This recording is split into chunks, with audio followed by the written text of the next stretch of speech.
Hello everyone! Today I am starting a new series. This is Alpha 112, as you can see in the corner there. I'm not stopping the other series.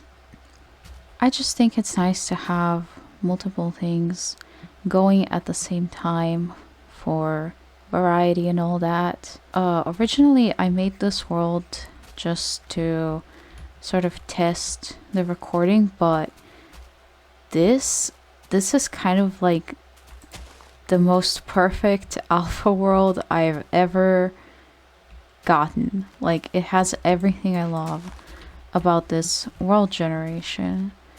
You know, got awesome mountains, got lots of trees, lots of grass. Everything isn't just like a shitty little island like those ones over there. Like, look at this, it's so pretty. So, I had an idea for this series. I was thinking I would have, I would make it more rambly.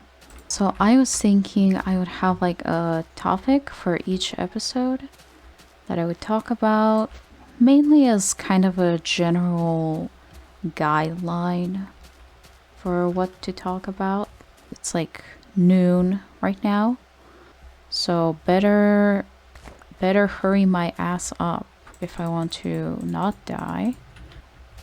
Okay, I should probably start just punching some trees with my bare hands like you do.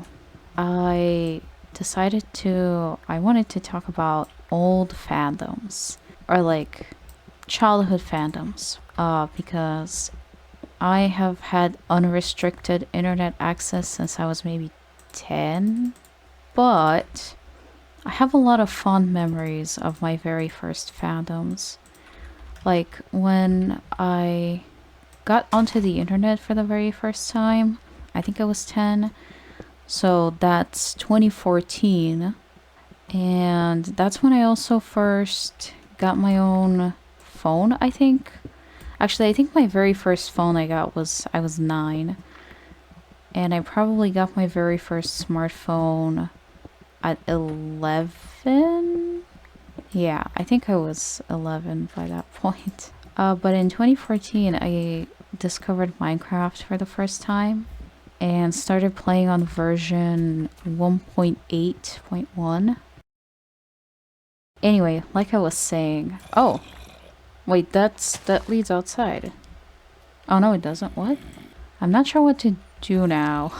See, this is what I mean. It's like I need to have something to ramble about. Oh, lava. Otherwise, it's just gonna be like, let's sit around for 10 minutes. I mean, I could just cut this out, but I'm also going to be really bored if I just have to wait through the night. I guess I'm going to explore this cave a bit. This is like, you know, I'm coming up with a backstory in my head, so I can roleplay. Like, you know, I woke up on this mysterious island, and I don't remember anything, and now it's dark, and I found this cave that I'm going to hide in, and there are creepy noises all around me. And when I was a kid, I used to always roleplay. Well, I guess not always, but I used to really love roleplaying the, like, stranded on a mysterious deserted island, you know, story.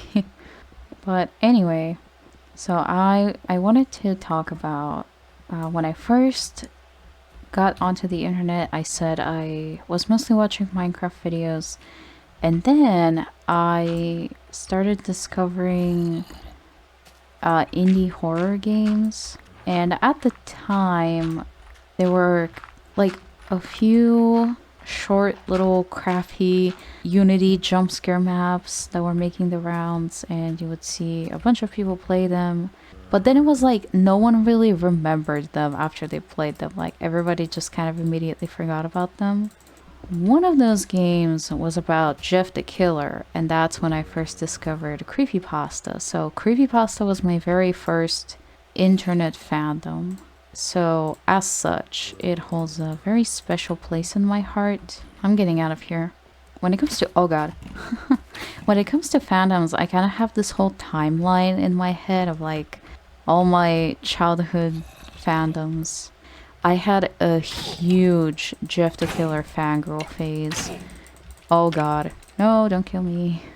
That was followed by an even bigger Eyeless Jack fangirl phase. Oh my god, these cows genuinely scared me. I thought I was seeing these like shadowy figures from the corner of my vision. For a split second there, I genuinely felt like I was in one of those ARG things. I am an expert at forgetting what I just said I was gonna do. Anyway, I keep getting distracted from my topic. I was gonna say, so after creepypasta, I then got into my one-slur phase. In 2016, the fandom was long dead by then. But back then, I was sort of an avid Google Plus user, and I had some mutuals who also liked the one-slur. Actually, I guess I should give some context just in case somebody's not familiar with that thing. But basically, in 2012, Illumination released a Lorax adaptation. In it, there was a character named the Onceler, and he's kind of like a evil capitalism man. And in the movie, he's like this freaking Tumblr boy. It's like, you know, he's, I feel like, one of the classic Tumblr sexy man people. Even though one time I saw a post, someone calling him an industry plant, Tumblr sexy man, it's like, how dare you? He is like, you will not disrespect the Onceler like that. He's like one of the most iconic Tumblr sexy men. I think some people look at that character and you kind of have two immediate thoughts. It's like, one, why is he attractive? But two is, I know exactly why he's attractive. You know what I mean? Like, Scary Cross. Holy shit. Like, on Tumblr in 2012. Like, of course people would be attracted to the Onceler. Like, he had shaggy hair, wore a cute hipster outfit, played guitar, had a villain arc. You know, back then it's like, if you wanted to be a Tumblr sexy man, you had to have like a combination of any of these traits. Like, you had to wear a suit or top hat, tie, bow tie, whatever. At least one of those things.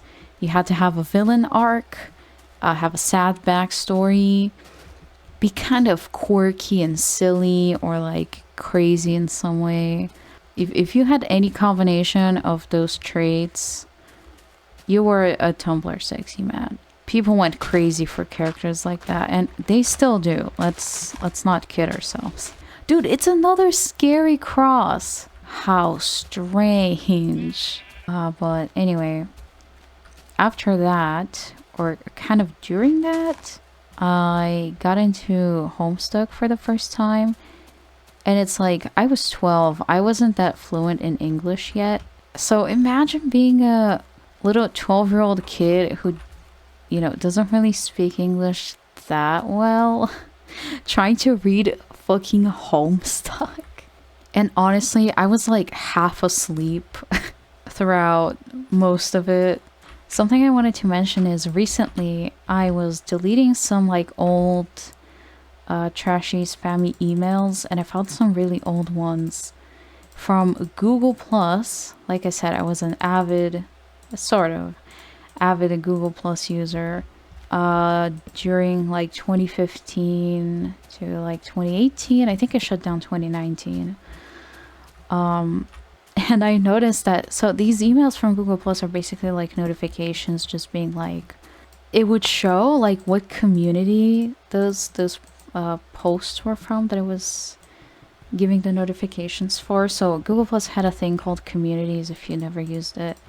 And it was kind of like a subreddit. It was like a community for a certain topic, and anybody could submit or you had to join to post, but if you joined, you could post anything. Because honestly, I mean, most of those communities, especially in the later years, were just pretty much completely unmoderated from what I can tell. But yeah, I noticed that most of those emails that I was getting from Google Plus were from two main communities. One called Homestuck Fandom and one called Dank Memes. I just feel like these things that I was into, it's the most like being 14 years old in 2018 thing, you know? It's like, of course you liked dank memes and Homestuck. Yeah, the Homestuck community one was definitely the one I was most active in. I was a Homestuck fan and I didn't even really know that much about it. Like again, I had technically read the whole thing, but I skipped so much stuff. But yeah, other than that, at the age of 12, I really liked MLP, like My Little Pony G4. And I had actually never even watched it. Like, I had no idea what channel it was on. And everything I knew about it was just from the fandom. Like, all the fanon background pony names, I thought those were canon. I thought that was like a real thing. And of course, one of my favorite background ponies was the dubstep one, DJ Pawn 3. Because again, it's like, of course. But yeah, it was like, okay, of course, like you're 12 years old. Of course, your favorite background pony is the dubstep one. I just think that's so cute. And I did draw fan art of her. I drew like a humanized version of her in Rainbow Dash. You know, one thing I noticed about this version, and I'm not sure when they changed this. I'm pretty sure it's true in beta as well.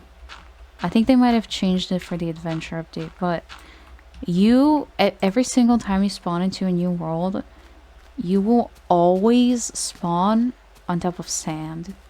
Like, it's genuinely impossible to spawn on top of any other block.